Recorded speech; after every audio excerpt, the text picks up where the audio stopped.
Hello friends, how are you all? I Pragya Sikri welcomes you to my channel Master Study Lab. Friends, in today's video I will share with you all some important notes of contemporary India and education. So let's get started. So this is the second unit of contemporary India and education, which is policy framework of education in pre-independent period. यहाँ पर सबसे पहला topic है मैकाले's minutes 1835. Macaulay came to India on 10th June 1834. There are two important acts to remember, Charter Act 1813 and Charter Act 1833. सबसे पहले यहाँ पर explanation है चार्टर एक्ट 1813 का. फ्रेंड्स, ये जो नोट्स हैं ये हमें टीचर ने क्लास में नोट डाउन करवाए थे, तो these notes are very important जो आपके एग्जाम में काफ़ी मदद कर सकते हैं. तो यहाँ पर चार्टर एक्ट 1813 के एक्सप्लेनेशन में 3 मेन पॉइंट्स गिवन है. Missionaries of European country will have full freedom to visit India to expand Christianity and to expand education there. इसी तरह से यहाँ पर ये 3 पॉइंट्स हैं जिनकी लैंग्वेज भी काफ़ी इजी है. अगर आप इनको एक बार रीड भी कर लेंगे तो आपको काफ़ी हद तक टॉपिक क्लियर हो जाएगा. अब हम बात करते हैं मैकाले's मिनट्स के ओरिएंटल एंड ऑक्सीडेंटल कंट्रोवर्सी के बारे में, जिसमें सबसे पहले हम बात करेंगे ओरिएंटलिस्ट ग्रुप के बारे में. यहाँ पर जितनी भी लाइंस आपको ब्लैक पेन से लिखी हुई दिख रही हैं, these lines are very important, इसलिए मैंने इन्हें यहाँ पर हाईलाइट किया हुआ है. तो ओरिएंटलिस्ट ग्रुप में आपको Indian point of view and Britain point of view को एक्सप्लेन किया गया है. अब हम आते हैं ऑक्सीडेंटलिस्ट ग्रुप पर. यहाँ पर भी same Indian point of view and Britain point of view को डिस्कस किया गया है. अब हम इस पेज पर सबसे पहले बात करते हैं इम्पॉर्टेंट लाइन की, which is Macaulay gave one theory known as filtration theory. This line is very important because आपको ये एग्जाम में वेरी शॉर्ट क्वेश्चन आंसर के रूप में भी पूछा जा सकता है. बेसिकली जो मैकाले's मिनट्स की थ्योरी है उसमें ये डिस्कस किया गया है कि जो हमारी एजुकेशन है वो कैसी होनी चाहिए. मींस उसमें इंग्लिश को वैल्यू मिलनी चाहिए या नहीं, वेस्टर्न जो आपकी वेस्टर्न लैंग्वेज है, जो आपकी इंडियन लैंग्वेज है, उनको कितनी कितनी जगह मिलनी चाहिए, उनकी वैल्यू कैसी होनी चाहिए. बिकॉज कुछ लोग चाहते थे कि जो क्रिश्चियनिटी है सिर्फ उसे ही एक्सपेंड किया जाए, उसे ही कंपल्सरी लैंग्वेज बनाया जाए या उसी से रिलेटेड एजुकेशन लोगों को दी जाए. तो इसी पर चर्चा करते हुए जो इंडियन पॉइंट ऑफ व्यू है एंड जो ब्रिटेन पॉइंट ऑफ व्यू है वो मैकाले's मिनट्स में डिस्कस किया गया है. अब हम बात करते हैं चार्टर एक्ट 1833 के बारे में. तो इसका एक्सप्लेनेशन भी यहाँ पर फ्रेंड्स आपको दिया गया है, which you can read and right also. Now there are 2 points which are very important for the exam. First is on 10th June 1834, Lord Macaulay came to India as a legal advisor or law member of Governor General's Council. And second point is Lord William Bentinck appointed him the president of the Public Instruction Committee and asked him to render his advice on 3 points. And those 3 points are how to spend money 10 lakhs per annum, to define the term literature and learned natives, and to solve the oriental or occidental controversy.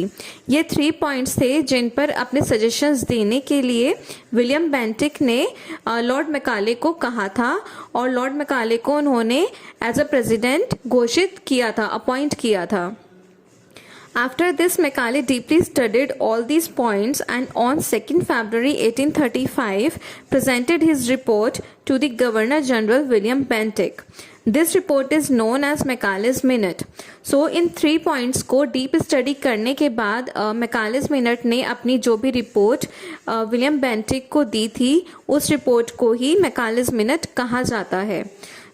आप देख सकते हैं कि जो ऊपर मैंने 10th June 1834 and Lord William Bentinck, ये जो 2 पॉइंट्स हैं आपके, ये आपके 2 मार्क्स के क्वेश्चन में एग्जाम में पूछा जा सकता है. Now next point is explanation of the section 43 of the Charter Act 1813. Macaulay clarifies all these 3 aspects. Means last page पर जो 3 points given थे जो कि बेंटिक ने जिन पर सजेशन देने के लिए मैकाले को कहा था, उन्हीं 3 points को मैकाले ने यहाँ पर क्लैरिफाई किया है. Explanation of the expenditure of money, कि मनी को किस तरह से एक्सपेंड करना चाहिए, explanation of the term literature, literature को भी उन्होंने यहाँ पर क्लैरिफाई किया है, and explanation of the term learned natives. So इन तीनों पॉइंट्स को मैकाले ने यहाँ पर क्लैरिफाई किया है। Now next is suggestions of Lord Macaulay, means in तीनों पॉइंट्स को डीप स्टडी करने के बाद लॉर्ड मैकाले ने जो सजेशंस दिए वो यहाँ पर लिखे हुए हैं। सो ये 6 सजेशन मैकाले ने अपनी रिपोर्ट में विलियम बेंटिक को दिए थे। अब आप देखेंगे कि यहाँ पर एक इम्पॉर्टेंट क्वेश्चन गिवन है, why Macaulay asked for English language, means Macaulay ने अपनी रिपोर्ट में बताया था कि इंग्लिश लैंग्वेज को ही प्रेफरेंस मिलना चाहिए, इंग्लिश लैंग्वेज को ही मैकाले ने बेस्ट लैंग्वेज बताया था। क्यों बताया था, तो इसका रीज़न जो आपका 4th पॉइंट है उसमें गिवन है। Now next point is consent of the Governor General William Bentinck. This is also very important. इसका explanation भी यहाँ पर आपको given है। Then result of the Lord Macaulay's minute and William Bentinck. So जो भी लॉर्ड मैकाले मिनट और William Bentinck का जो भी रिजल्ट निकला था, मीन्स उनकी रिपोर्ट पर क्या जो भी रिजल्ट निकला था वो यहाँ पर गिवन है। अब इस पेज पर मैकालेस मिनट के मेरिट्स एंड डिमेरिट्स बताए हुए हैं, और नीचे जो नेक्स्ट पॉइंट है वो है impact of Macaulay's minute, means जो भी मैकालेस मिनट था, जो भी उनकी रिपोर्ट थी उसका कैसा इम्पैक्ट पड़ा था। सो एक लॉन्ग टर्म इम्पैक्ट पड़ा था और शॉर्ट टर्म इम्पैक्ट पड़ा था। शॉर्ट टर्म इम्पैक्ट का मतलब कि जो इम्पैक्ट इमीडिएट पड़ा था।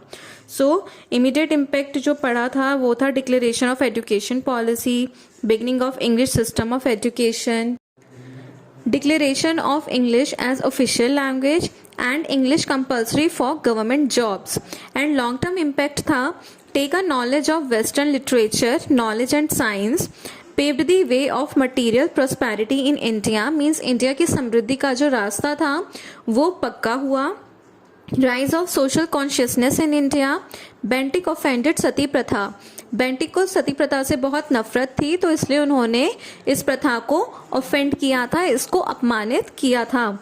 Rise of political consciousness in India, dominancy of English in India and entry of western culture civilisation in India. So these are the short term and long term impacts of Macaulay's minute. So our next topic is filtration theory. जैसा कि मैंने पहले भी बताया था कि इस theory को लॉर्ड मैकाले ने अपनी रिपोर्ट मैकालेस मिनट्स में इंट्रोड्यूस किया था। बेसिकली इस थ्योरी में ये बताया गया है कि जो भी सोसाइटी के हायर क्लासेस के लोग हैं उनको एजुकेशन मिलनी ज़रूरी है, एंड जिनके भी पास फ्री टाइम है उनके पास ये अपॉर्चुनिटी भी है कि वो वही एजुकेशन को जो ग्रास रूट पीपल हैं उनको प्रोवाइड करा सकें। Now reasons for the adoption of this theory, कि इस थ्योरी को अडॉप्ट करने के पीछे क्या रीजंस थे, and then its evaluation, the immediate aim of getting the people educated to run the various jobs in the administration was fully achieved. So इस तरह से फिल्ट्रेशन थ्योरी को यहाँ पर एक्सप्लेन किया गया है। अब हम बात करते हैं नेक्स्ट टॉपिक की, which is Wood dispatch. Charles Wood declared education policy on 19 July 1854 on his name Wood dispatch. Charles Wood ने एक एजुकेशन पॉलिसी को डिक्लेयर किया था 19 जुलाई 1854 में, जिसका नाम उन्होंने अपने नाम पर रखा था Wood dispatch. Now education policy declared by Wood dispatch, सबसे पहले यहाँ पर एक्सप्लेन किया गया है administration and finance, then organisation of education जिसके 2 पार्ट हैं, organisation of education at 4 levels, primary, middle, high school and higher education, and establishment of graded school, primary, middle, high school, college and university. अब हम बात करते हैं objectives और AIIMS of education के बारे में। वुड डिस्पैच के अंडर जो एजुकेशन पॉलिसी डिक्लेयर हुई थी उसके क्या एम्स थे, like mental development and to raise their intellectual standard of Indians, to make Indians aware of the Western knowledge and science and to promote their material prosperity, to raise the living standard of Indians and to increase the demand of British goods in India, to develop the character and morality of Indians and to prepare efficient and able workers for East India Company. अब हम बात करते हैं Wood dispatch के curriculum के बारे में। place to Oriental language and literature, special place to the Western knowledge and science. This dispatch clearly stated that we must emphatically declare that the education which we desire to see extended in India and limited free to religious education. It was made to compulsory to all the government schools to place Bible in the library. इस education policy के अंतर्गत ये कहा गया था कि जितनी भी लाइब्रेरीज हैं उसमें बाइबल को रखना कंपल्सरी कर दिया जाए और जो वेस्टर्न नॉलेज है उसको इंक्रीज कर दिया जाए. सो जो ये बाइबल वाली लाइन है, this is very important for exam. ये आपके वेरी शॉर्ट क्वेश्चन में भी पूछा जा सकता है कि वुड डिस्पैच के अंडर जो भी एजुकेशन पॉलिसी थी उसमें किस चीज़ को कंपल्सरी किया गया था या कौन सी बुक को लाइब्रेरी में रखना कंपल्सरी किया गया था, विच इज़ बाइबल. अब हम बात करते हैं इसके मेथड ऑफ एजुकेशन के बारे में, जो कि आपके 2 मार्क्स के क्वेश्चन में पूछा जा सकता है. देन इसके बाद आता है टीचर्स. देन आते हैं स्टूडेंट्स पर, education and scholarship for all children and all levels. Then educational institutions. उसके बाद हम आते हैं मास एजुकेशन पर, जिसके अंदर भी आपको 5 पॉइंट्स गिवन हैं. इसको बहुत अच्छे से यहाँ पर एक्सप्लेन किया गया है. देन हम आते हैं वुड डिस्पैच की वुमेन एजुकेशन पर कि वुमेन की एजुकेशन कैसी होनी चाहिए. Then Muslim education. उसके बाद यहाँ पर वोकेशनल एजुकेशन का एक्सप्लेनेशन गिवन है. Then teacher education and religious education that every school should keep Bible in their school's library. अब हम बात करते हैं वुड डिस्पैच के मेरिट्स के बारे में, like emphasis on vocational education, emphasis on women education. तो इस तरह से यहाँ पर 13 पॉइंट्स गिवन हैं जो कि वुड डिस्पैच के मेरिट्स के अंडर आते हैं. उसके बाद हम देखते हैं डीमेरिट्स.